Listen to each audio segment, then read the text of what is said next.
4 लाईनी त्या नराधमांसाठी जे स्वतःच्या बहिणीला बहीण आणि दुसऱ्याच्या बहिणीला खेळणं समजतात. स्वतःची बहीण जेव्हा राखी बांधते तेव्हा तुझं रक्षण करेन असं वचन देतोस, पण दुसऱ्याची बहीण बघितल्यावर मनाचा राक्षस कसा होतोस?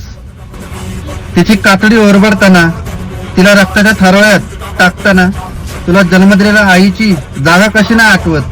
तुला फाशी होण्याऐवजी तू तिला दिलीस जिथं जिथं जखम आणि त्रास, तिकडूनच नागडा करून तुझी कातडी सोलायला केली पाहिजे सुरुवात.